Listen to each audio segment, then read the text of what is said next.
biohacking, performance, mastery, mindset. This is a show about getting better every single day. The Hack Life with Joel Levin. Welcome to the show. All right, hey, it's Joel from The Hack Life, and I'm here with my good buddy, Steve Vierra. I have my Corona mask on to protect me, but I'm going to take it off because it's just ridiculous. Steve, first of all, I want to thank you for meeting me during this crazy time we're in of hysteria because, you know, I've reached out to a lot of people and no one wants to meet up with me. And I'm like, let's meet up. Come on. Like, you know, I'm not worried about this Corona thing. And you're like one of the only ones who's like, yes, let's meet up. I'm down. And not only did you say I'm down, but you're like, this Corona is a hoax. So welcome to the show. And tell me, first of all, let's start it off. Why is Corona a hoax to you? You've been sending me a lot of stuff. Joel, read this about viruses, read this, look at this guy's article. Some of the things you sent me like an hour long, so I haven't got to all of them, but some of them I have. So yeah, tell me, what's your opinion, or what do you, you're a big health and fitness guy. Oh man, what do we know about viruses? Is kind of what we've been taught as you went to your pediatrician as a kid and got your vaccines, and what at least that's where I come from, right? I took like life science in high school. It's only biology I had, but I've researched a lot of things since in dealing with health and the just what a virus is, what it might not be. They're not 100% sure in a lot of things, and just the craziness of how this all came out and how like death tolls keep changing, or now they're told to make, if it's COVID-like symptoms, let's let it say that they died of COVID.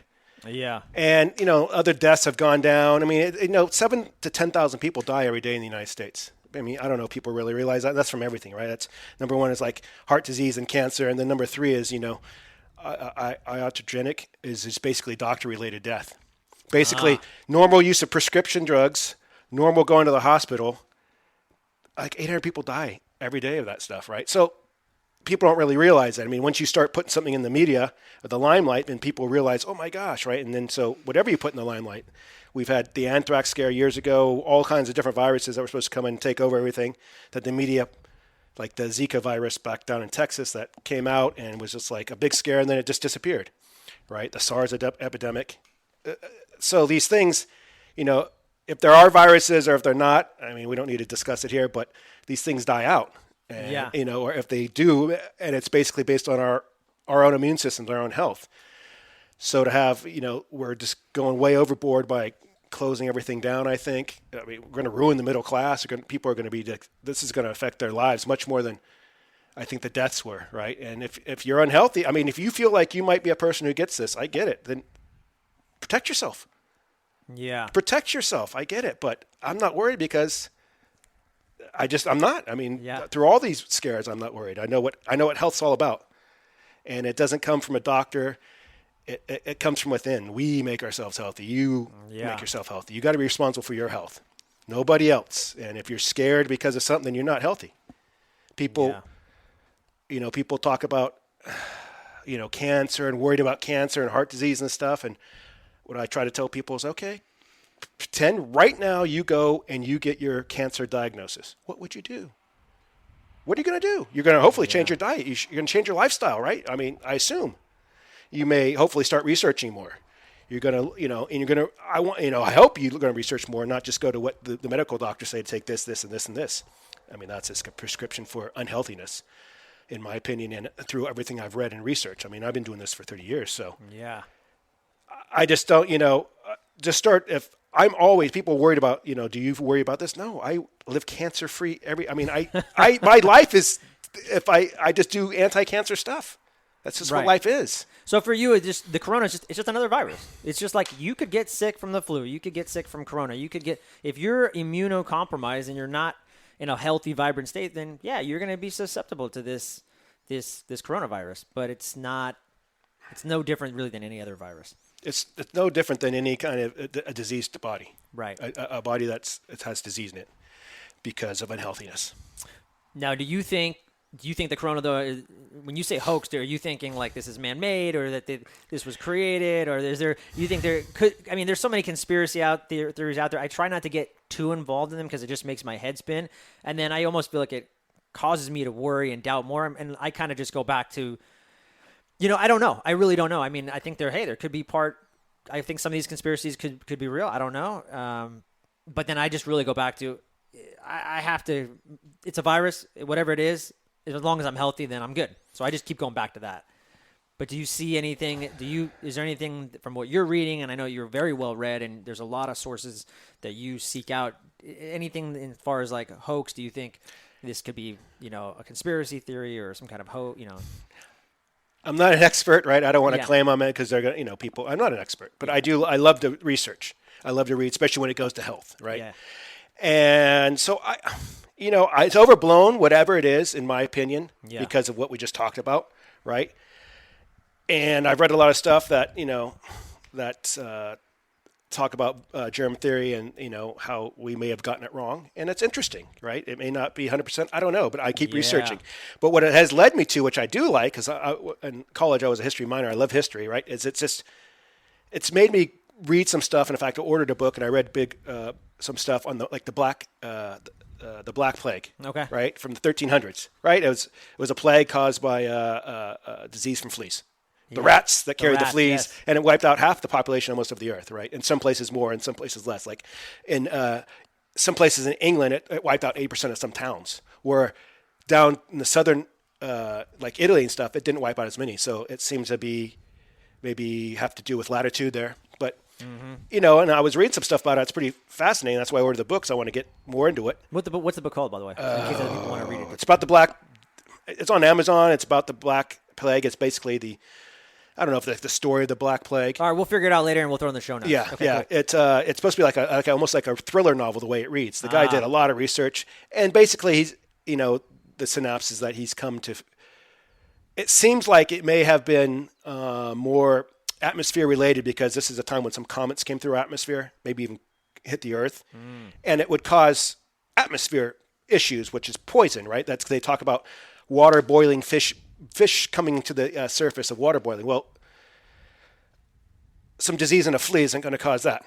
Yeah. Right? And these are eyewitness accounts, supposedly. So it would make sense more atmosphere related, which would affect a lot more people. Yeah, you're going to affect. And if you're not, again, let's go back down to the root. If those people, whoever were not healthy enough to withstand whatever happened, they died off. Yeah. There was a lot of people. But there's still, everybody didn't die. We still had a good group of people that survived. It's like any time. It has to go back. Everybody's not going to get afflicted with everything. And I know the healthier people are definitely not going to be. Who's passing away right now? It's people who generally seem to have other conditions, right? They already had heart disease or have lung issues or whatever. Those are people, because they're not healthy. I want to say, too, and I don't know if this stat is correct, but I want to say I heard like people in Italy that were dying, the average age was like 78.8 or 79 or something like that. The average age in Italy in general was 80. So it was like that. Now, again, maybe my facts were wrong. Maybe, I don't want to get it too much into this. Yeah, maybe I read the wrong article, but I heard that stat and I thought, oh, that's interesting. Like, these facts, these stats, it's all put in context. Like you said, people, they were naturally going to die anyways, most likely. Maybe this year. Right? From the flu. From something else. Whatever. Anything. From anything. It's just, they're just, and not everybody who's over 80 is going to pass away because some are healthier. I mean, you got the 106-year-old, lady who's eating nothing but cheese, Italy, eating nothing but cheese and coffee and just doing fine. And, there's factors there. It's not all what she's eating. That's a lot of these places. Not all food is probably just one of the, it's definitely not one of the most important things. Really? I think for health. Yeah. Yeah. Why? Because I would think food is one of the most healthiest things. Unhealthy or healthy? One of the healthiest things you could do. Well, obviously, like I think about for my kids and stuff. I think if I can control, because I just go back to the gut being one of the root pieces of the immune system. Like 80% of our immune system is in the gut. I've heard that stat before. So I always think of like if I can give them a healthy environment free of EMFs and I can give them healthy good food and a loving nourishing environment. Like if I can try to do those three things, they're going to be fine.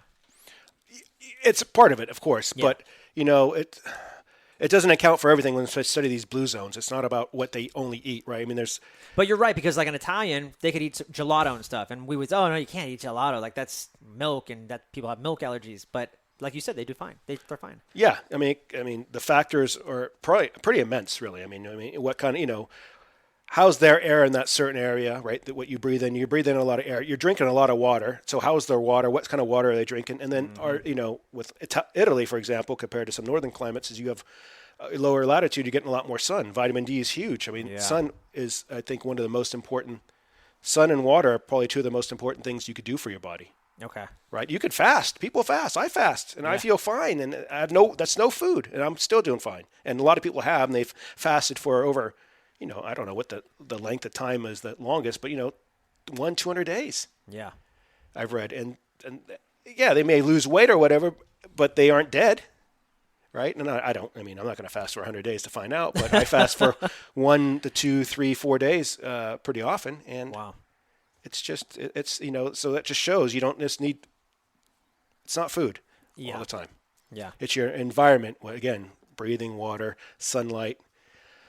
And then, of course, if you're putting stuff on you, toxins and stuff, right? I mean, everything contains, your skin is very absorbable. It contains anything that you put on you most likely can contain a toxin. Right. You just have to look at the ingredients, which most people don't, and look at what some of these things are made of. And when you put it on you, it goes into your skin. So... And then it could be vice versa. Perhaps you're putting something healthy on you that's being absorbed. Yeah. So something you said earlier is what I want to touch back on. You said, I've been doing this for 30 years. And that's why I wanted to have you on the show. You're coming up 50.7 years old, 50.7, almost 51, and you look amazing. And so I want to talk, Thanks. I want people to understand this. Like, you've been studying health and fitness for 30 years. Like, how did you get involved in it? What was like the turning point? Do you remember? Yeah. I like to come across as, I'm no different than anybody else. We're all human. I don't do anything nobody else can do. That's come out right. Yeah. Everybody else could do what I do. It's right. As a kid, I was, my dinner consisted of Kentucky Fried Chicken or McDonald's most of the time. Well, that's where my mom took me, and that's what it was in the 70s, right? And I loved it, of course. And then, I never gained weight. I was pretty active as a kid, like most kids were back then. And then I started playing baseball. And then I got to high school, and I didn't really do anything. Right? I was an average student, didn't do much. And went through high school and always thought about what's going to happen after high school. And then somehow my buddy and I started lifting weights in his backyard a little bit. And I was just like, I like this. And then, and then I started researching about it and seeing what it could do for you. And it just caught me. I was just like, man, I love it. At that time it was about being, a large human, right? Strong, muscle bound, and just like Arnold, because it was during Arnold. Yeah, it was right after that. It was during, the big bodybuilding days of the early 90s. And it was just like, this is awesome. I mean, this is what I like. And I just took to it, and I took to it hugely by just doing the bodybuilding stuff, reading everything I could, and just digesting it and then trying things. And it just expanded from there, right? I mean, I did a bodybuilding competition back then.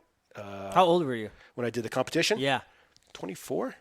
Okay. Yeah, it was just a little show, but it was just great. So it was a goal to do because I was working out, and I was like, what am I? I'm working out. It's fun, but what am I going to do? And so I decided to say, hey, let's work out for a show to have a goal, right? And so that really consumed me for the next year. And I did some stuff from all the reading I did, some unorthodox stuff then that a few people were doing. What was unorthodox then? That is more common now. Okay, so like a paleo or carnivore diet now, right? There was a book, Mario Di Pasquale book about anabolic diet. It kind of followed the Atkins principles. It was basically during the week, you left your carbs low, like no more 40 grams of carbs a day. You ate fat and protein is what you concentrate on, right? And this is before the organic, free-range kind of stuff. And then on the weekends, you would just eat anything. It's like during the week, you kind of just deplete your glycogen, and then the weekends, everything goes. Pizza, everything. I mean, you just literally from Friday to Monday, because Saturday and Sunday you ate anything, you could be 6 pounds heavier. Monday through, and how many days a week are you working out?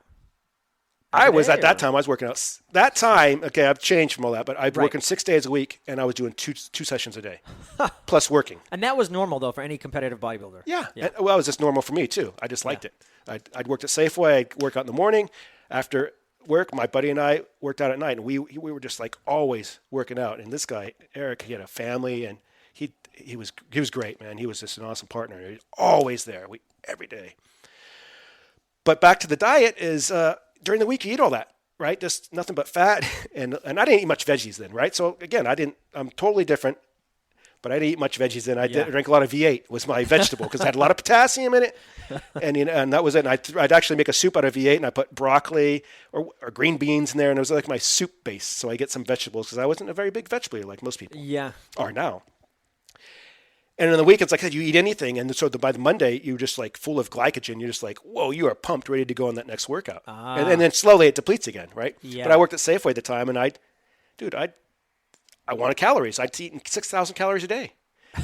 I would take heavy whipping cream and drink it. That little carton of heavy whipping cream was over 1,000 calories. I'd eat London broiled steaks, eat eggs by the dozen, canned tuna, right? Yeah. Baby food, because baby food, at least at that time, had like beef, which tasted like crap, though it was processed better, right? It was cleaner. The baby food is generally a better, cleaner food rather than other stuff, right? So I was doing all that, and I was gaining. And I probably, 6,000 calories. I wasn't, again, knowledgeable as I am now, and I wouldn't do that now, because it's a lot of work. For one, and at that time, a lot of work on your body to process it all. And at that time, I was logging everything I ate. I had a program. I logged everything I ate for 2 years. Everything, every day. I can go back and see what I ate, right? Because that's what that's what you're supposed to. At that time, you're supposed to do that.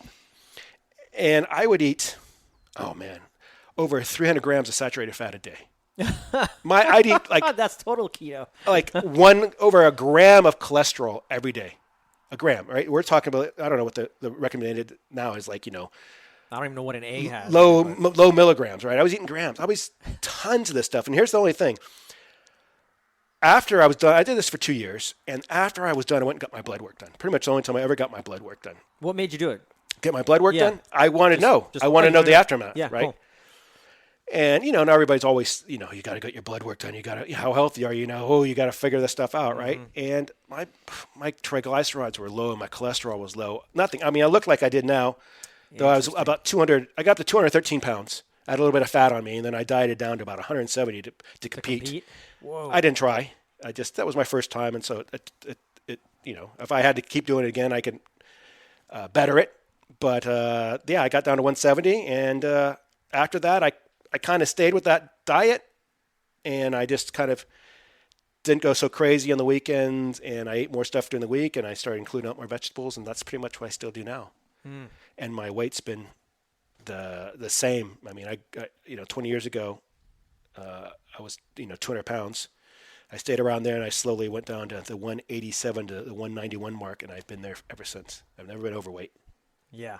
And I don't write anything down. I don't even pay attention. I don't know how many calories I eat a day. I don't even care. Yeah, I'm the same way. I just eat. Yeah. When you're hungry, you eat. Well, it's cool, too, because we were talking beforehand, and I was like, hey, Steve, and you were kind of modest, but I'm like, you still got a six-pack? And you were like, what? And then you're like, yeah, I mean, yeah. And like, you're like, yeah. But it was just, like you said, but I don't count calories. I don't even do abs.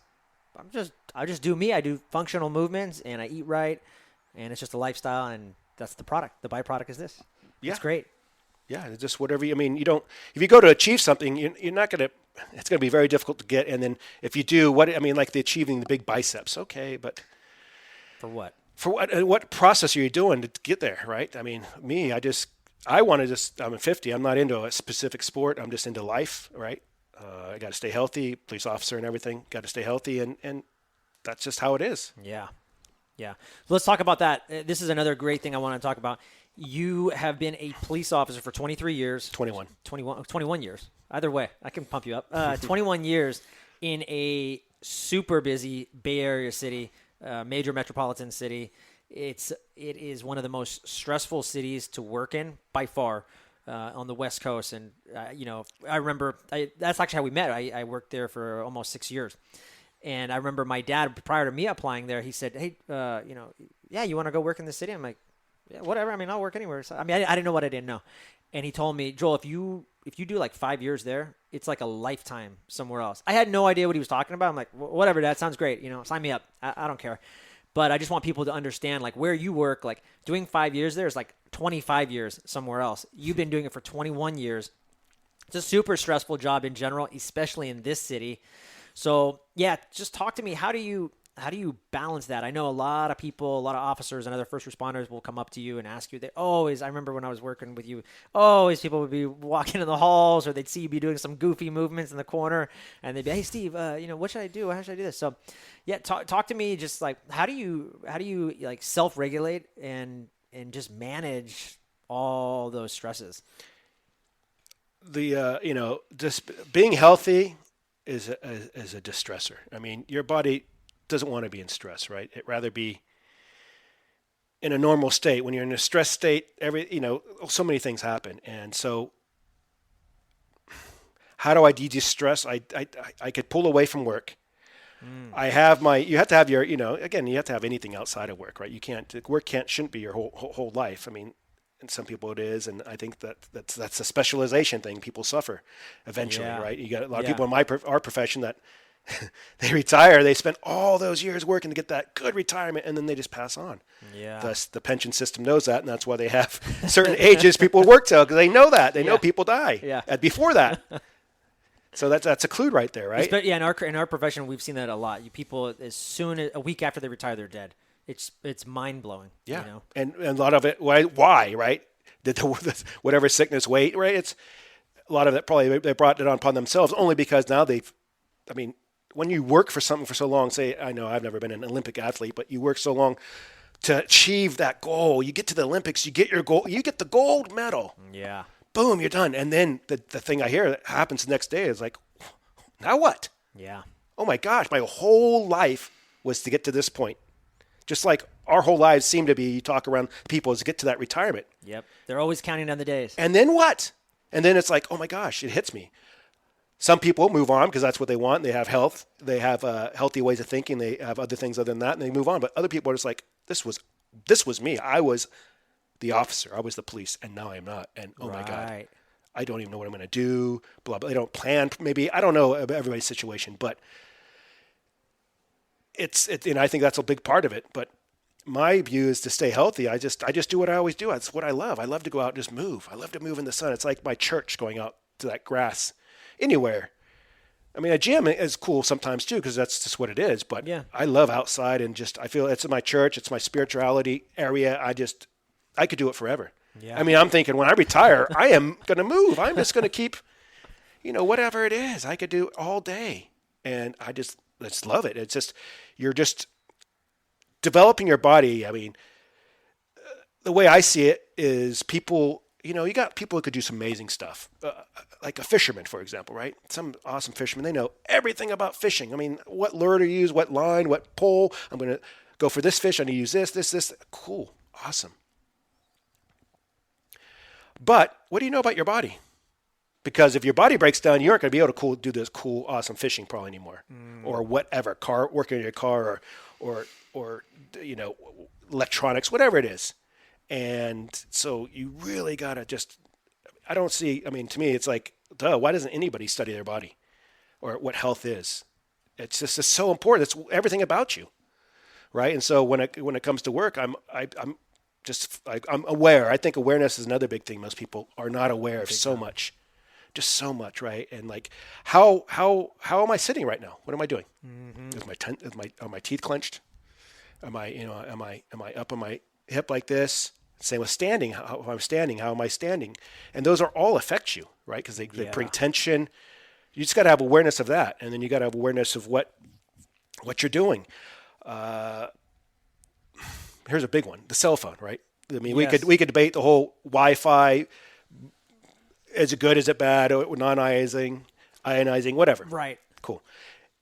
It seems to be that if you put a cell phone up to your ear, because even if you have an Apple iPhone, you can look in their disclaimer and read the little small print. You should not have that thing closer than 5 millimeters to your body. It says that right there. Don't have it closer. Right. So it's warning you right there. It's 5 millimeters. It tells you right there. So they know something's going to happen. most likely, or could happen, right? Okay, cool. So putting it up to your ear, which is less than 5 millimeters, which is very close to a very valuable brain, right? And then it seems like people might start getting tumors, maybe cancerous, maybe not, but whatever, they start having some issues, ear issues or whatever. It's damaged. There's enough out there that I don't talk on the phone. I mean, if I talk on the cell phone. That's true. I called you this morning. You didn't even pick up. Yeah, there you go. I usually talk on speaker, or when I'm driving, I'll have my, earbuds in, or not earbuds, but my AirBuds, because I don't wear earbuds because those are the same thing. Anything Bluetooth's going to like the Air Tube. They have like the Air Tube ones. Exactly. Yeah. I'll put a link in the show notes. Those are or cool. If I'm at work, I'll use the landline, right? Which I think everybody should get a landline in their house. I don't know if you can anymore because people who like to talk should talk on a landline to me. So point being is, I'm always trying to, make people aware, like, hey, maybe, people I know. I don't just go up to a random person and say, hey, sir, No. You're damaging your brain waves. Yeah. I just, people who are close to me and that I know try to be healthy. I'm just like, you realize you talk on the phone a lot, and most people don't even know that. No, I don't. I never do. I'm always, or I'm around them and I see them. They get a call, they have to answer, they put it up to their ear, and they start talking. I mean, people call me, I let it always go to message almost. Or if I'm there, I can put it on speaker. Yeah. Or if I'm in my car. And if it's a number I don't know, well, then why do I even talk to them? They can leave a message. It's probably a telemarketer from China. So be aware of what, you're putting that up there. Another thing I told the officers about in who I work with, officers like to walk around with this wallet and men in general like to walk around the wallet in their back pocket, but officers like to put this big fat thing of like cards of all the cards we got to give out and stuff and they put it in their back pocket. Yeah. Right? I used to do that. Yep. Before I started. Not for very long. And so now we're sitting. I got that in my back pocket right now, right? So this is lifting me up like this. Uh-huh. My hips tilted. And this is what I am in, what position I'm in several hours a day. Right. In my car, in the police car, whatever. Your back, your spine's crooked, your hips are off. Everything just, and then so people, and you're not aware this is happening, and you don't do anything. I mean, it's not the be-all, end-all that's going to damage you. It is, but if you're aware of it, you can offset that, right? You could do exercise, stretches to offset that. Better yet, you just take that stuff out of your pocket because it's going to affect you. Well, then it's crazy because then 5 years pass, and then the person's like, I have this lower back pain. It's like they like you said, the awareness. I don't even know how I got it. Mm-hmm. It's like, yeah, because well, let's go back. And like, I always like what Kelly Starrett says, like, your body is meant to, Kelly Starrett's a big mobility guru. He's like, your body is meant, the bones in your body are meant to last like hundreds of years. He's like, how are people having like knee surgeries in their bone? He's like, it makes no sense. Like, he's like, guys, this is not normal. But we almost think like, oh, that's normal. Like when I'm 50 years old, I'm going to need knee replacements. Like, no, that's not normal. You have to cultivate that awareness and realize, like, oh yeah, now I have this, and a lot of us don't have the awareness, so we don't even know how we got it. We just assume, oh, my body's shutting down. It's not doing what it's supposed to. Oh, I'm getting old. You hear that all the time. Getting old. Yeah. Awareness. Females carry a purse. A lot of them.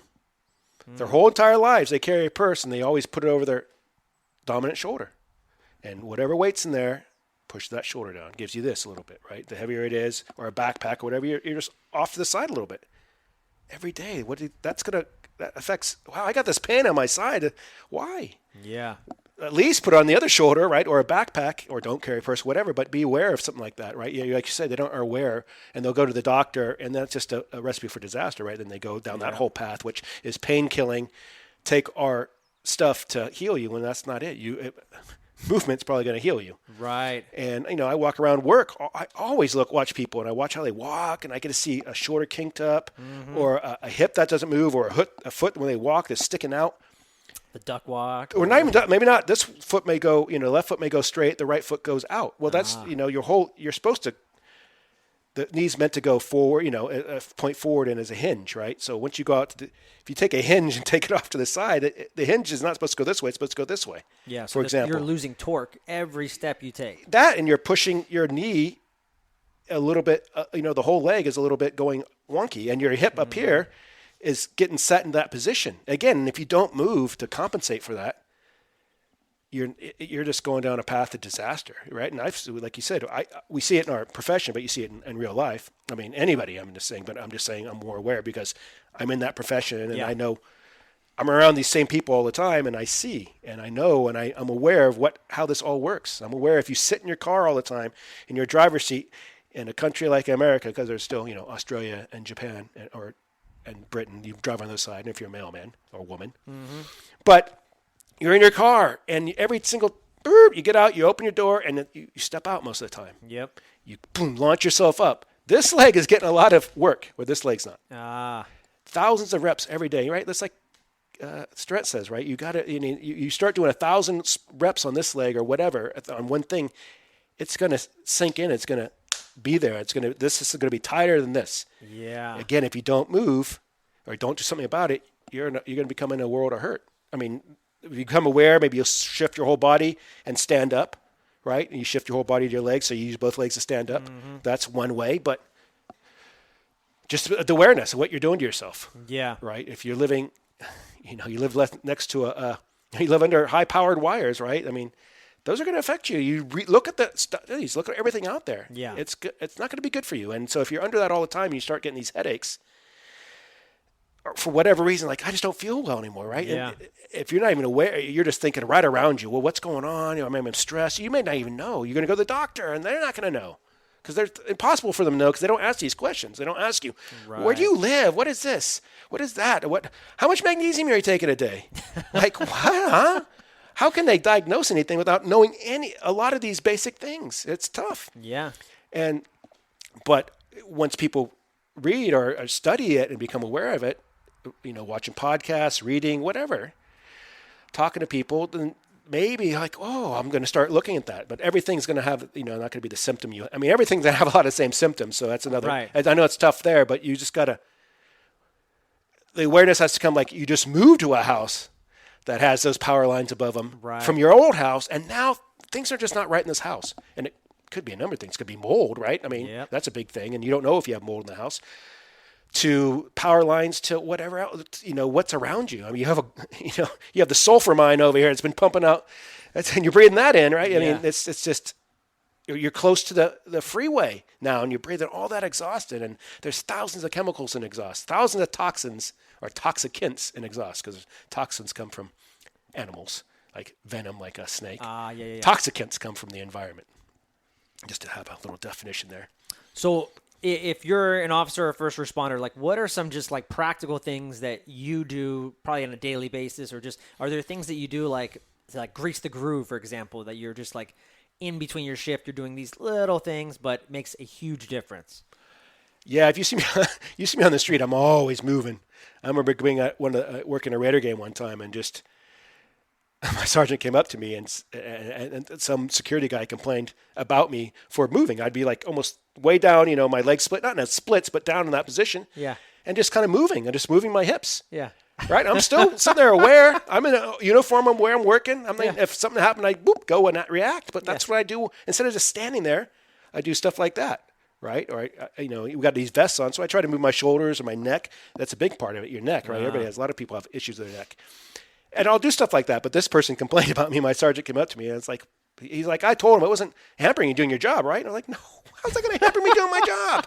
I'm not sitting there, bench pressing on a bench that, whatever. I'll be right back. Yeah. I didn't take my vest and. So I'm always doing little movements like that because I'm aware and I feel tightness in my body. So I'll try to work on that as much as I can. Yeah. Right. We're switching over to the SUVs, but we had the old Crown Vics, which their trunk is perfect height for me, where I just go and lean back of it and I just open myself up. I would do the same thing. Right? Because we're sitting like this, we're tightening our hip flexors.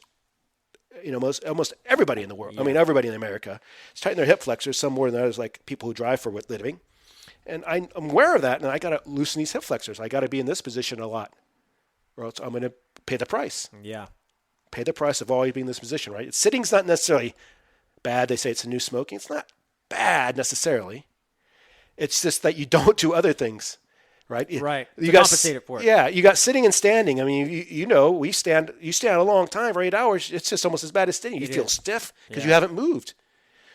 So you got to just have movement. You got to do different things, like you're sitting, a different style than I am right now, and or you can just. I can feel it. I was getting crunched up. You can just bring a leg up, or however you can sit on the floor. I mean, you just switch your positions. You could be still sitting, but switching your positions. Yeah. You could be sitting at a desk, because there's a lot of people who do desk jobs, and you could switch your positions. That you could just move your chair out of the way and just sit in a lunge, or stay in a lunge. Right. You're still there at that position, but you're different now. And then you lunge the other way or whatever. Yeah. Right. And you don't have to sit there forever. Like, I'm going to sit in this lunge and just do like this. If you want to, you can for as long as you want. Cool. But again, it got to be awareness. Yeah. Just what are you doing? What are you doing? You got, aware of we talk to victims about being aware of their surroundings, right? They sit there on their cell phones as they're walking, and it's like you're just a walking target. You're right. So you got to be aware of that. You should be aware of all around you. You should be aware of what you're doing, and aware of what you're eating, right? It's just it comes down to awareness for sure. Man, you just got to know. Be curious, right? Be insanely curious and just keep an open mind. And that's the key. And that's why you always share so much stuff with people. It's like, hey, I'm just sharing you what you make up your own decision, but I'm just going to share you what I read. Talk to me about this. Talk to me how you're training. Like you said, you started as a bodybuilder with that, I'm sure just hypertrophy, right? Where you're just lots of reps. How has your training changed as you've aged? You're about to be 51. You look amazing. Like, you're not still doing that. So, like, what are some things that you're doing? And you've talked about movement. You love just being out in the sun and grounding. But what are some things that you're doing? Before the podcast, we were out there throwing kegs around. So, talk to us about that and just how your training has evolved. Yeah, again, it's really evolved, right? I mean, it's come from bodybuilding to. Okay, so I did my competition, loved it. Okay, I feel like I could do it again. I try to do it again. And then I was training, and then I was squatting one day, and I know why it happened, aftermath. I was lifting, I don't know, a decent amount of weight for me or whatever, and my quadricep ripped. Just ripped. It sounded like your sweater or shirt ripping, literally like cloth ripping. I heard it, and I just... Lucky I had squat rack. This way you squat with safety bars in the rack. I just completely fell. Right? Because, you ripped. You have no strength in that leg. Boom, down I went. My training partner, Eric, was behind me. His face was just like white. Like, oh, my God. Like what's going on? I'm not saying anything. I'm sitting there. It wasn't that painful. It was shock. And I'm sitting there with this leg laying on the ground. This leg's bent, the ripped leg, and quad, and then this leg straight. And I didn't try to move. I was just sitting there. Like I don't know. I was processing it. I was in shock. Right. And then they're calling, hey, get the manager over. He comes running over. They find some paramedics out front who are in lunch, right? And you're just like us, like, oh man, I'm trying to eat my lunch, right? I'm just thinking. Thanks. And so they came and they, like, what hospital do you want to go? I don't know. San Leandro, it's the closest, right? And so they took me to the hospital, and I found the doctor came over and tried to move your leg flat. I couldn't move my leg out of its position, right? And he's pushed in. He's like, yeah, you tore your quadricep. It all rolled up to the top, all four heads. And then that, I was like, oh, am I going to be able to lift again? He's like, oh, you're going to ask me that. He goes, it's going to take, I don't know. It's going to be, it'll be over a year. May at least, this is, it's a big traumatic thing. You ripped your freaking quadricep. Yeah. Huge muscle. Yeah. Right? Like you said, all four heads. All four heads. Yeah. It just rolled up. And so I had the surgeon came in the next day, and he, sliced my leg open, stitched them all, and basically just had to staple them and stitch them together, and then put me in a big leg cast. And that was miserable, and go about, right? And then at that time, my knowledge obviously wasn't as, this was one of my 20s. I'm like 24. Yeah. But I knew, and at that time, I hooked on with Muscular Development was a magazine I was reading, and there was an author in there, Dr. Michael Colgan. Just his stuff, I got every book. It just blew me away. He had his stuff back then, or what biohackers are doing now. Okay, like he was big on the vitamin C.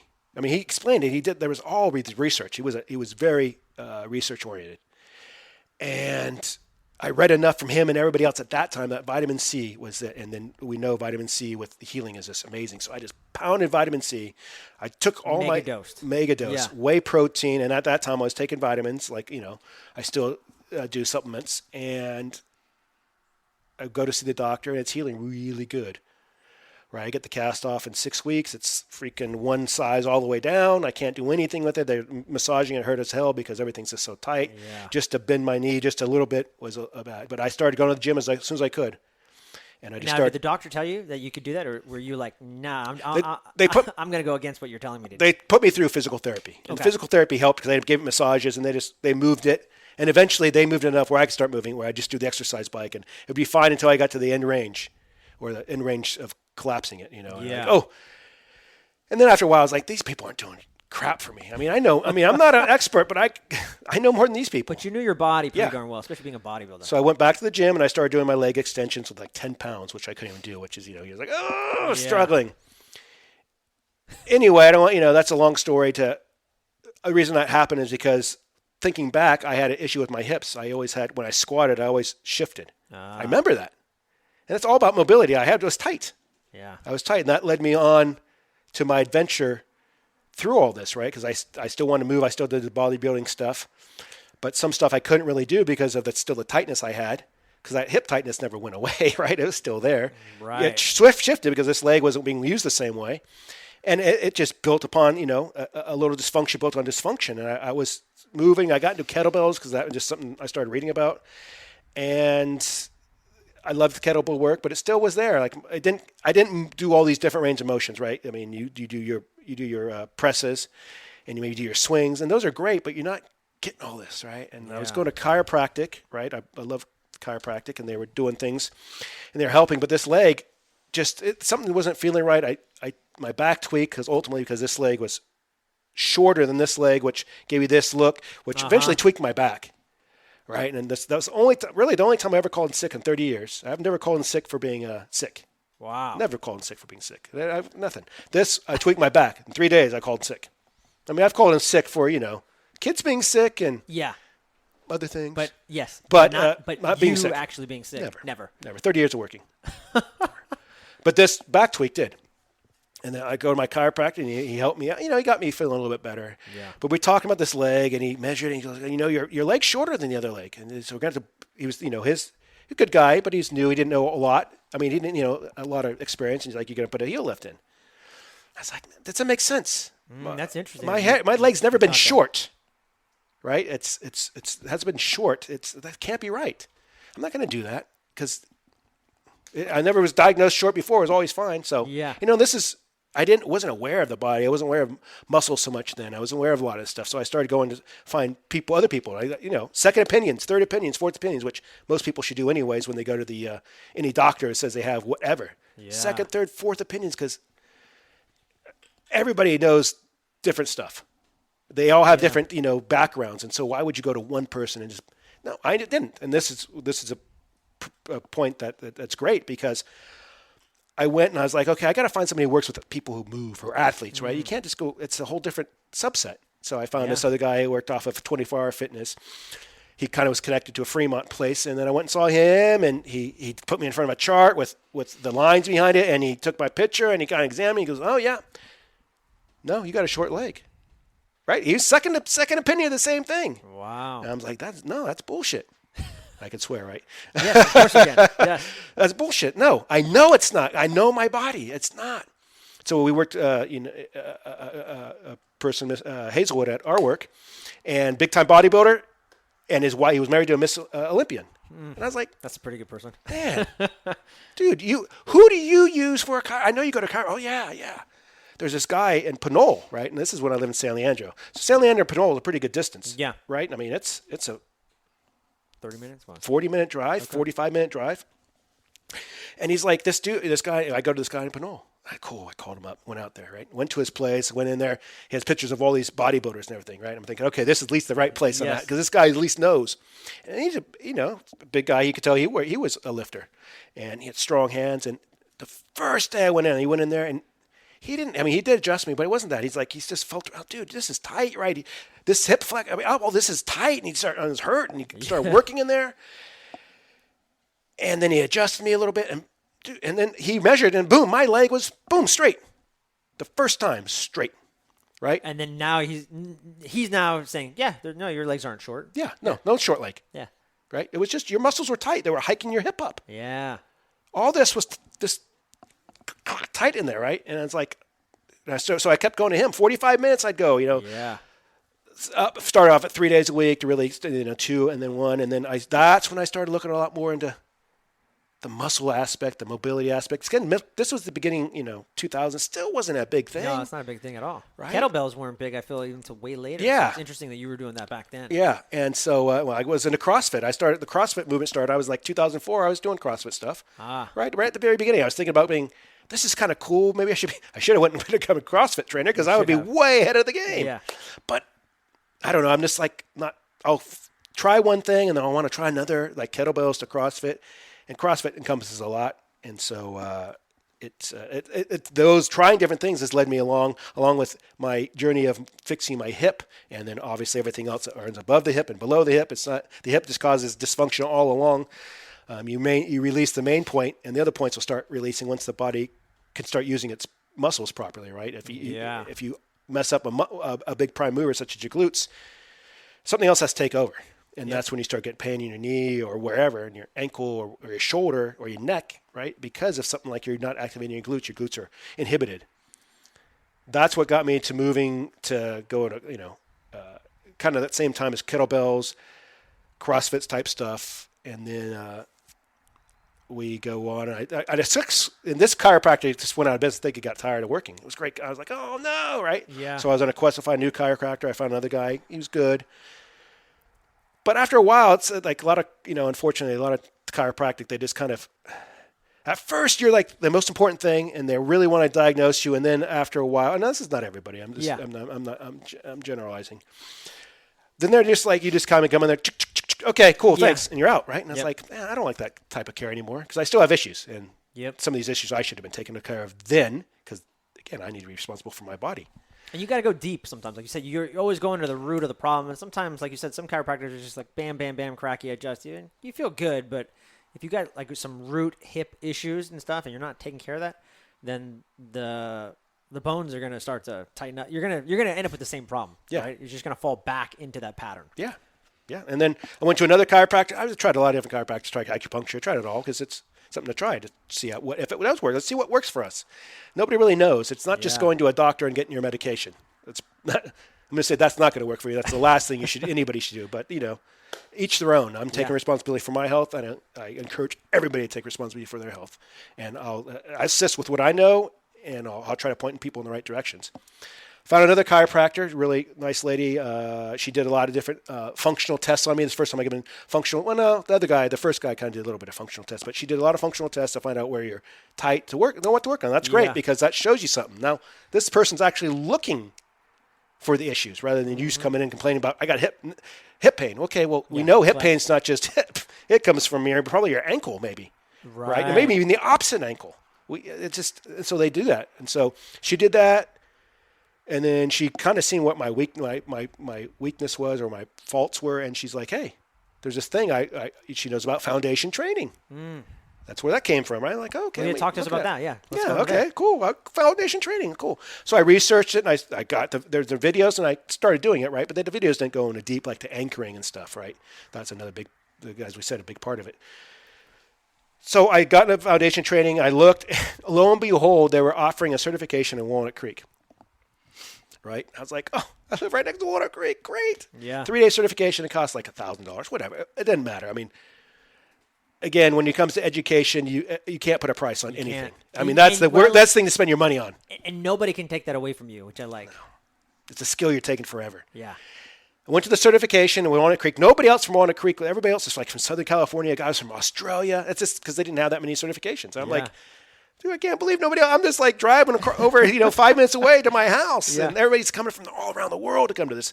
Great. And I learned, great bunch of people. I learned a lot. And then there was this one girl there who, she was an assistant or student instructor. And she just went to an Ido Portal movement camp. Right. And I'd never heard of Ido Portal. This is, 7, 8 years, 9 years ago, 10 years. I don't remember. Yeah. 12 years ago, maybe. And then I watched her and she did some crawls.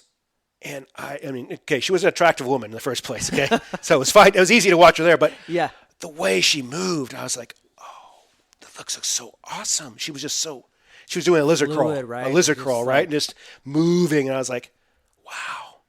Right? And I was listening to her talk to somebody else, and Ido Portal. So me being the researcher, I love this stuff, Ido Portal. And that just opened my entire world to something totally different, right? And it's like, oh my God, look at this guy. This guy's amazing. Yeah. The way he moves, and he has that body people like to look at, right? That most men would love to get his body.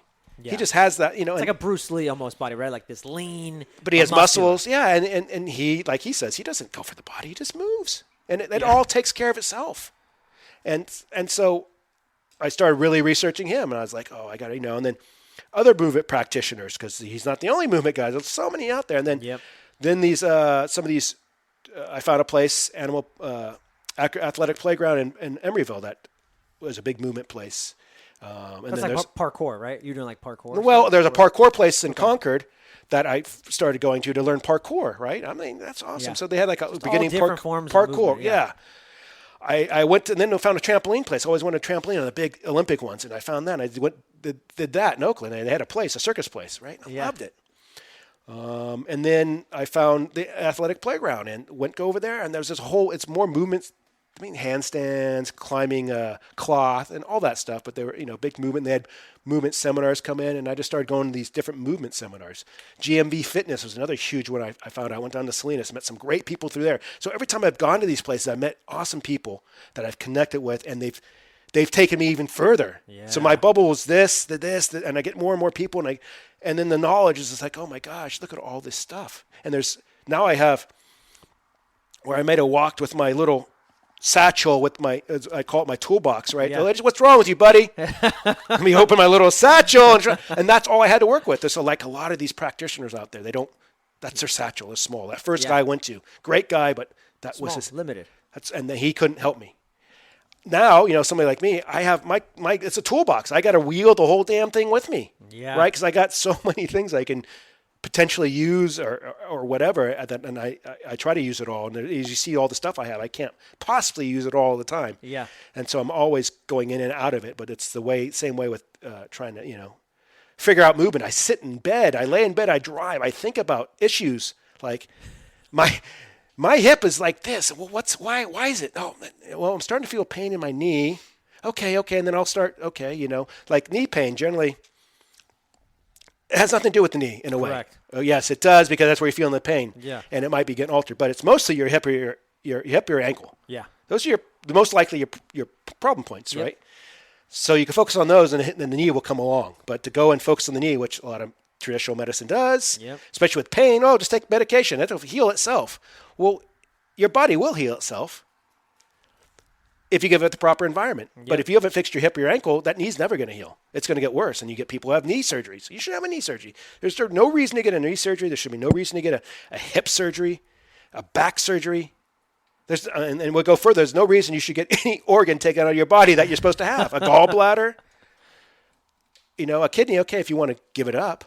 Right. For somebody, right? Well, I think what you're saying, too, is like, if you give the body the right input, then you're great. You give the body the right input, the output is gonna be amazing. It's gonna flourish. That's all you got to do. And a lot of people, like you said, they just don't get down to the root issues, and it's just easy not to. It's just like, it takes some dedication. Yeah, I mean, it does. It takes. Most people aren't aware that they don't study the body. Like, this is what I do. I don't watch any of the shows out there. I may watch one every once in a while, but I don't watch TV much. If I do, I watch a documentary. Yeah. I read a lot. I watch podcasts. I practice movement. I read about movement. I read about other stuff, and I practice that stuff. I practice it all on me, right? And I see what works and what doesn't. And I live whatever I talk, whatever I put out there, I do. What has been one of the most, like you said, you've been to so many. So like if you had to boil it down to like one, what's one of the most impactful trainings you've gone to from from all the movement modalities? What do you think is like one of the biggest? Okay, well, I'm going to answer it twice. Okay, because I'm going to say the biggest was the foundation training, because that just opened up my world, right? You got to look. Sometimes it's the thing, but it's a lot of times where that thing's going to lead you, and I didn't even anticipate that, of course. Right. But that's just opened my world tremendously because of who I talked to and what I learned from there. Okay. Yeah. So, and the foundation training is instrumental in a lot of things, because this works your posterior, which everybody has a problem with. Yeah. We all work on the showy muscles. So I'm going to say maybe the GMB training I went to after that, because it went into more and movement. And GMB is an acronym for gymnastic? No, gold medal bodies. Okay, gold medal body. And it's centered around gymnastics, though, right?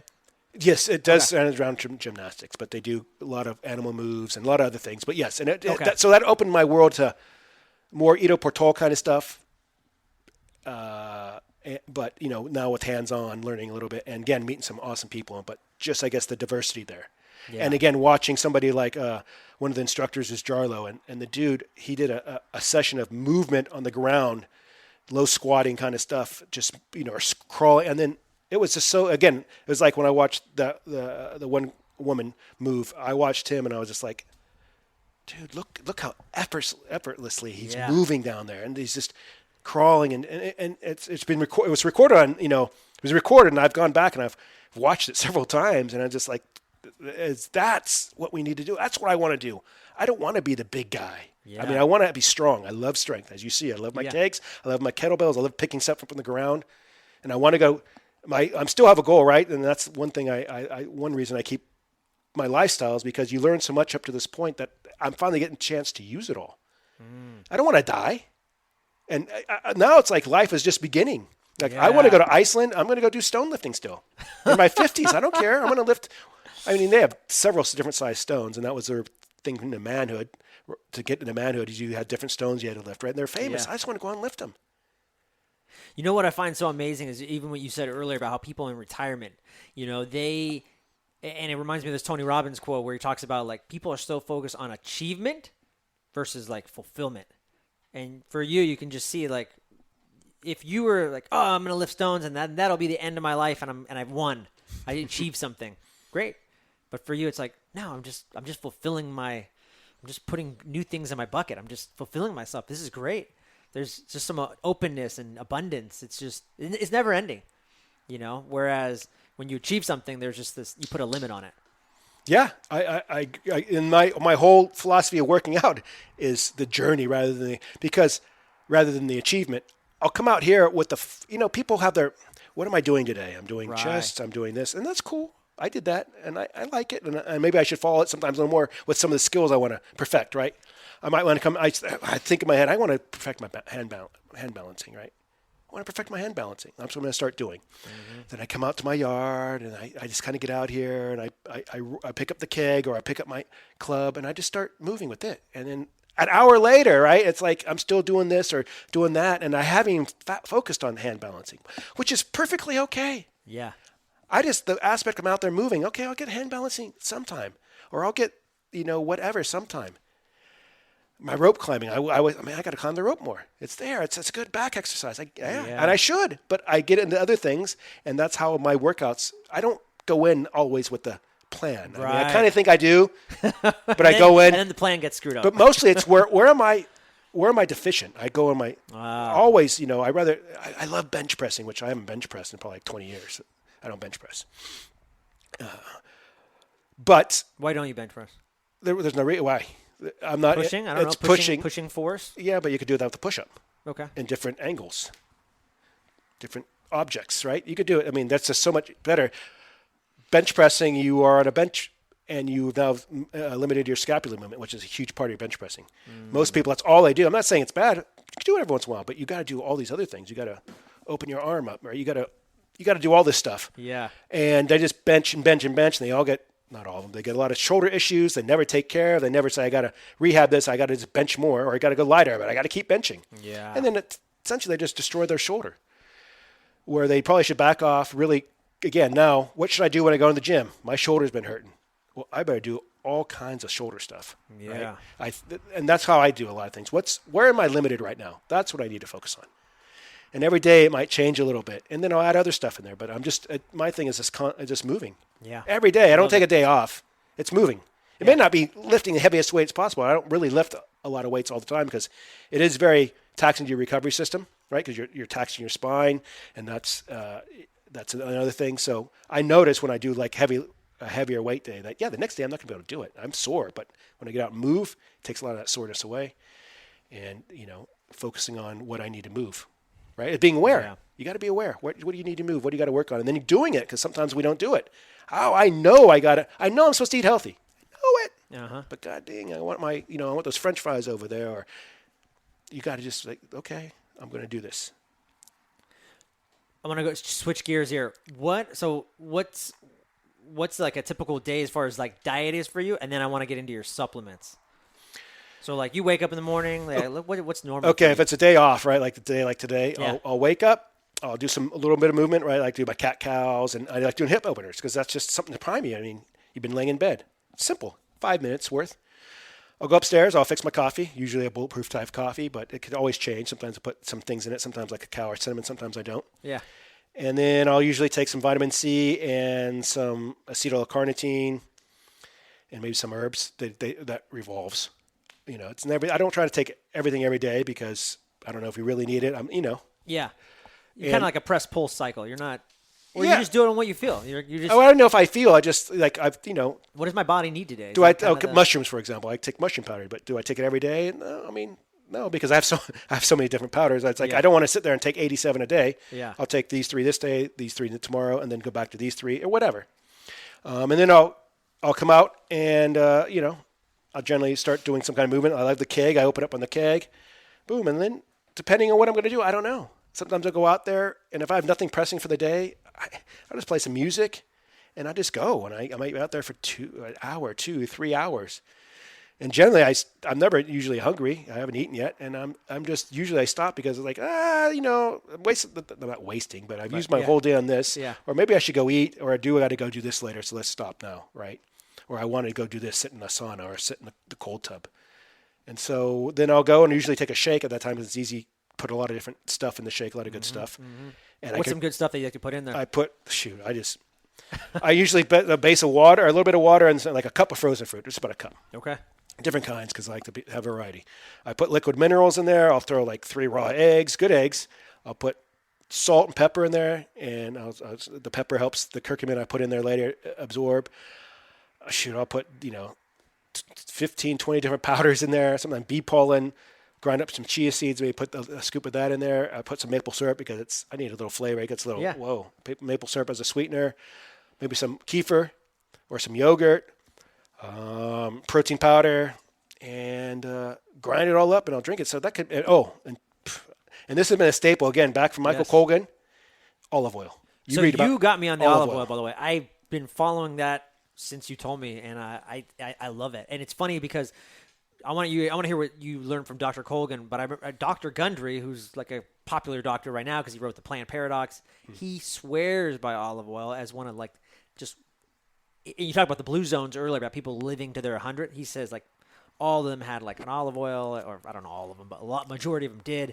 And it's just the polyphenol content, and olive oil is just so good for your health. So you got me doing that. I always do that now. Thank you. Good. You're welcome. But yeah, talk to me about what you learned from him and why that's a staple. The same thing, it was all just how good it was for you, right? And at that time, again, when I was reading Colgan, my whole thing was I need calories.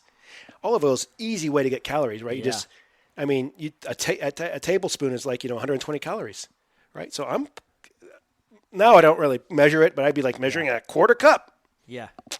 Right? And how many calories is that? I don't know, 700, 800? It's a lot for just quarter cup. It's like my heavy whipping cream of 1,000 calories, right? Yeah. And so I'll put a ton of, I'll just usually just sit there and count like to 20. 1, 2, 3, as I pour olive oil in my shake. Yeah. So my shake might be, 2,000 calories. I don't even know. I don't care. Yeah. Grind it up and I just drink it. Yeah. Right? And then it fulfills me. Sometimes I want to eat something while I'm drinking it because you should usually eat because you got to chew, right, to get the enzymes flowing. So I always want something crunchy. Sometimes I'll eat a couple chips or crackers or a piece of cheese or whatever. It's something just to chew so I get the fulfillment of eating something, right? Because just drinking is it might not fulfill you, right? Yeah. And then later, I'll just do my day. Sometimes I might come back and move again later. I might go, do whatever. I'll practice juggling or whatever. I always like doing some kind of new skill. I got a guitar. I'll practice my guitar or whatever. Yeah. And then I will eat a meal. I don't know. It could be anything later, and then maybe another meal late at night, or maybe just one meal, and I make it a big, like fish, whatever, steak. It's usually meat. I got to have meat. And I know, I'm not vegetarians, and they're like, vegetarianism is great. You know what? Vegetarianism is awesome put a steak with it. I will eat all the vegetables. I agree 100%. I love all the vegetables. I don't need all the fluff. I don't need the rice. I don't need the beans. I don't need the things. So you'll do like a paleo style dinner. You'll have some kind of meat probably with vegetables. Yep, that's pretty much. That's been it. That's basically been the foundation since my 20s. But you won't have. What about sweet potatoes? You won't eat that? Occasionally. Okay. Occasionally. I'm not going to say I'm not. No rice, no quinoa. Occasionally. No Occasionally. I don't make it generally. Like when I make my kids dinner, throughout all the years, it's always been just a vegetable and some meat, or vegetables and some meat, generally, because they get enough carbohydrates and fluff in their own diet, right? For they sure, can't for eat. sure. And we can't control that. Yeah. I mean, that's like people are like, I can't eat like you. Just be aware. You could eat the stuff that's considered bad for you, and that's fine, but you got to eat the good stuff. Yeah. And part of that is getting a lot of different vegetables in you. And I think the easiest way of that is with powders, right? A good green powder gives you like 30 things. Just take a scoop a day. Not hard. Also, are you still, I know you got me into herbs. You were taking a lot of herbs for a while. Are you still doing that? Yeah, we're not talking marijuana here, right? We're talking herbs. Herbs. No, I'm talking like ant powder. Come on, man. You know what I'm talking about. Yeah. Tongara leaf. Well, I mean, maybe else doesn't. Yeah, no, just kidding. Yeah, in fact, I've tried to switch more to herbs only because an herb has so many different things in it, right? It has all these little phytochemicals because it comes from nature, right? Ant powder, you mentioned, right? Ants, okay, has a little bit of protein. It has the ant, what are in ants? It's what's in the cells. It has zinc, not a lot, but just a little. And it does these different things for the body, partly because of the minerals you take, and I'm sure, and partly because of just other stuff that's in it, right? Or like you said, I think it's like a living organism. So that's what Or Hishiwu, for example, I think is another good one. Yeah. But it's a plant. Again, plants. Again, plants and good protein and meat. And I'm just in heaven, right? And I got to eat, but it has to be. People think meat. I eat meat. I go to McDonald's. No, you got to have good, clean meat. Yeah. You got to have good, clean plants. You got to have good, clean eggs. And they're out there. They take a little work. Right? But you got to have them because they bring less toxins. Toxins are the problem. You want to go back to the virus or whatever, anything that ails you, it's because of your toxic load. Yeah. Right? And that's the biggest thing. And you just keep adding to it. You don't do the things that will take away from it or decrease it to make you better, right? You're always stressed. You're always eating the crappy food and whatever. But back to the herbs. I just take Shilajit. You still taking that? Shilajit, yep. And okay, and you ask, what do they do, right? And I have awareness to myself. I mean, more awareness, I think, than the average person. And sometimes I could feel, but I can't feel like, it's affecting my leg or whatever. Yeah. But I take my stuff. I have energy galore. I can work 60 hours a week. You do work 60 hours a week, by the way. Sometimes, yeah. Most of the time, right? Yeah. I had, the kids are older, so they don't take as much, but I used to, I cooked and took care of the kids part-time. I move every day, 1 to 2 hours, sometimes 3, even when I'm working. Yeah. And then some of that is during work, right? Because you can sit there doing whatever you're doing, and like I did, and just move. I'm just being aware of movement. But I do a movement session where I could just really feel like I worked out because I got to do that, or else I don't feel like, But the point being is, I take these herbs and everything else. That's my lifestyle. It's just full of energy. I don't tired. Yeah. I mean, as long as I sleep well, which helps me sleep well. I can sleep, wake up, and ready to go. And then the days when, with our work, sometimes you had shift altering, right? You had to wake up 4 a.m, you go do a search warrant. Uh-huh. It sucked. Yeah. Right? But I can wake up that morning and be no issues. I mean, yes, ultimately there is an issue because I know, like Kelly Starrett says, it's pre-diabetic. You put yourself in a pre-diabetic state if you haven't slept enough. If I'm aware of that, then maybe I won't eat all this other, and again, this is not a whole other level of awareness. Maybe I won't eat a certain way. Right. Because I know my body's already compromised. I know I've compromised my body. I feel great. And maybe I haven't compromised myself as much as somebody else would have who doesn't live a healthy lifestyle. But I could work that whole day, whole night, right? I mean, when I was working the swing shifts, right? This was every week we used to, at the 12-hour shifts. So we had 3, 4, right? 4 days, 1 week you work 12-hour shifts, and the next day 3 weeks, right? But 3 days a week. But usually my other week, I'd take up overtime that first day.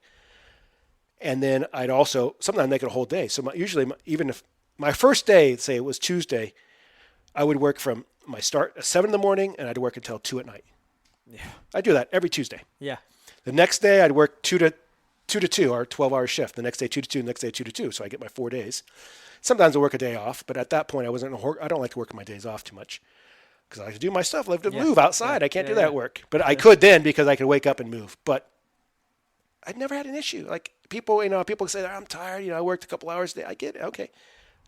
I worked 17 hours or 19 hours, right? 19 hours, then 3 12-hour shifts. Yeah. And the fourth day, right, Friday, I'm working out in the morning. I'm waking up. I'm coming out and working out. Plenty of energy. Yeah. Even though I've worked, 43 hours the last 3 days. Yeah. Boom. And that's how it's been. And I mean, to describe that feeling compared to, I haven't been into an ill feeling for a long time. You know what I'm saying? So I can't come from a place of a lot of people, but I can look at them and I can just think to myself, like, if you knew what health was, if you actually participated in that, you would blow your world open. Yeah. Right? I mean, you go to people who are, okay, I'm telling you, if you have a gut, you are not healthy.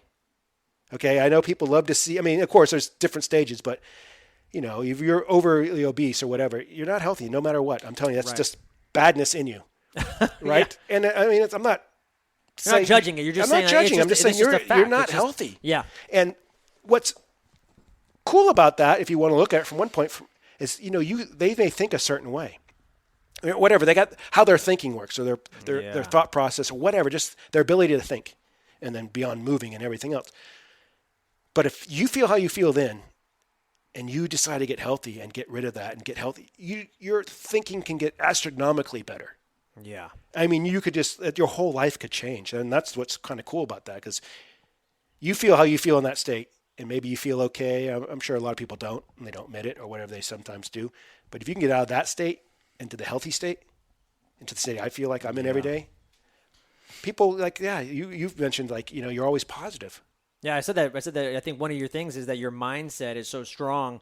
And when I remember meeting you, police work is a negative job. It just is. It's filled with negativity and negative people, and we perpetuate it.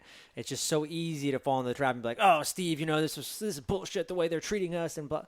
And I remember something happened. I ended up working with you, and you were like, "Yeah, buddy." You're like, "Yeah, I don't care." I remember we were somewhere in East Oakland, and you took out some peppers and stuff. You just started eating them in the back of the trunk. You're like, "Yeah. Oh, life is good." And I just remember, nothing faces this guy. It was just the way you carried yourself. I've been like that. I've been pretty keyed since I was a kid. Yeah. Right? And I've always kind of gone against, I didn't really care about much. People always wanted to get into the cool stuff. I got to wear these certain shoes, certain pants, back in school, right? Yeah, yeah. You had to be the in crowd. And I didn't give a crap. Yeah. I wore my heavy metal T-shirts. I had my long hair. Okay. And I'm fine. I left my metal, I had my long hair, and I just did my things my way. Yeah. And that was cool. And I didn't have to be with everybody else. And that's kind of where I am now still. I do my own thing. If you want to come, and anybody can come, and, hey, you want to work out with me? You want to talk? Let's do it. I love talking about this stuff. Yeah. People do at work. They ask me, we could be 2 hours down and be like, oh, okay, maybe we should, I could talk about forever. I know. So the thing is, I know what I love, and I always like to look at there's always could be worse things, right? I mean, people complain about every situation. It could always be worse. And I am aware that thinking is going to take me down the line, the pit of hell, basically, right? Yeah. Bad thinking, that's where I'm going to go. I know that. Yep. I'm not going to do that. Yeah. There's so much good in this world, right? There's coming to talk to you. There's hanging out with you. There's hanging out with my kids. There's just eating good food. Yeah. Just a good meal, or coming out and just soaking up some sun and just moving, or listening to music or whatever. It's just amazing. It's that abundance mindset, man. I love it. It's just amazing, right? So I don't even go down that road. Yeah. And I notice about you. People would, and again, there's always something to complain about. Always. And in that respect, I don't hang out with those people. You know what it is? People that in life, but in our profession, they're the negative people. And I don't even want to hang out with you. Yeah. Because you're not going to bring anything positive to my life, right? And that's not going to let me get bigger. Yep. Right? It's all about growing. I mean, back when I was younger, I wanted to learn, but now it's really about growing. As I got older, I was like, I want to know everything. Again, another reason, I'm 50. This is the time when people are worried about dying. I mean, 50-year-olds are dropping dead around me. And I was like, I got so much to learn. Well, I got 30-year-olds, like I said, that are scared to meet with me. Not you. You're like, come on over. Let's do this. Let's make it happen, man. Yeah, right? There's just so much to learn. And then in our profession, right, if if it all lasts, which I have a big doubt about that, but we'll talk about the pension system, right? Yeah. We get a good pension, the police officers and whatever. Cool. Yeah. And I want to take advantage of it. I want to be 108 years old, living wherever, hopefully other than here. Yeah. Right? Something along the beach, maybe in Mexico. Writing my letter, whatever I do then, if I write or if I communicate or whatever, to the local newspaper over that encompasses that, hey, it's the city of Oakland. Hey, thanks, city of Oakland. Still getting paid. I'm doing amazing, by the way. Thank you. Still amazing, and you're still sending me money. Dude, that's just awesome. Just that thought. It's like, dude, I got to be like Dave Asprey that lived 180. Imagine that. Yeah. I'm 150 years old. You guys are still paying me. Thank you. Like, man, this guy's like putting us in the hole himself, right? They might send a hitman. They're going to send a hitman to finish you off. Get this guy out of here. Yeah. I want to wrap things up, and I want to go into the lightning round of questions. Okay. So they're just going to be shorter kind of questions. Should I hold on? Is it going to shake my? Is it going to shake my seat? I'm going to electrocute you with my newbie machine afterwards. Okay. But these should not be too shocking. So, when you think if the old Steve saw the new Steve, what would the new Steve say to the old Steve? Just keep learning. Keep just expanding, right? That's what I got, how I got here. And lucky I kind of started at a young age. But I just say, man, you got to keep, and I tell my kids, keep learning. And nothing's too expensive, really. I mean, for what you might get out of it, right? People always say, that's $300. Oh, man, it's nothing compared to what that's going to bring you, right? And learn skills. Dude, you got to learn skills. I wish I could go back to real young Steve back in high school. Instead of doing nothing, I was learning stuff, learning how to play an instrument, learning a foreign language. Because, before the age of, 18 to 20, when your brain is more malleable, right? You can learn more. It's at a dangerous state that it will be affected by, like, say, electromagnetic frequencies more because it doesn't have its armor built yet, but it allows you to learn better. After that, your learning slows down. You still can learn, but your brain's protected. But and I tell my nephews, nieces, and my kids, you got to learn as much as you can right now. You don't know how much this is going to help you. So that was how I would tell myself. Yeah, great. Anybody right now in the fitness, biohacking, wellness world that you follow that inspires you? I'm sure there's many, but is there any one that stands out?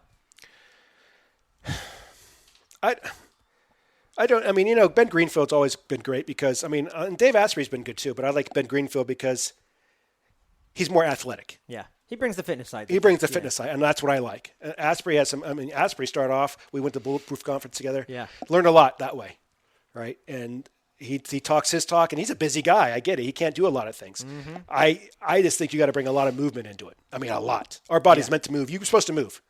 I know people love to say, I got to sit down and feel. You have, dude, that's everything. Everything works by movement. Chemicals are created. Your joints are lubricated. Everything is by movement. So Ben Greenfield more so because of, what he's about. I mean, they're both about the same thing, but how he comes about it. Mm-hmm. And there's always little ones that pop up because you're always finding new things, like a new podcaster, like, you like your podcast, like, oh my gosh, this is great stuff, learning from everything. So there's infinite, I'm not saying infinite, but to me, there's infinite number of podcasts 100%. Out there that you can't listen to them all. Yeah. You gotta pick one you like. You got to, and you could be sitting in your room, listening to podcasts or driving, listen to podcasts forever, right? Yeah. So, sometimes I like driving just so I can listen to a podcast. I don't care if I got to drive an hour to San Jose. Put on a podcast. Yeah. It's great. And then on that note, is there any like big biohacks that you like to do, or is there anything that you mentioned sauna? You have your not your cryo, but your cold tub. Yeah. Is there anything that you like to do, or that you found the most effective, or any big biohacks? I mean, I'd like the sauna now, right? Sweating is huge for getting all these toxins out of us, especially I think you need to sweat. You can sweat working out, and that's great. Working out, going all out all the time, you're going to destroy yourself. You can't. I mean, a lot of CrossFitters destroy themselves. I love CrossFit, but what it's about, and you do get better, but your recovery only goes so far. Yeah. You can't, your ability to lift and do all this stuff, it far surpasses that. And I learned this from Mike Menser years ago. He had his HIT training. Yeah, high intensity training, where you just do one set. And I did it for a while, where you just do one set all of heaviness, right?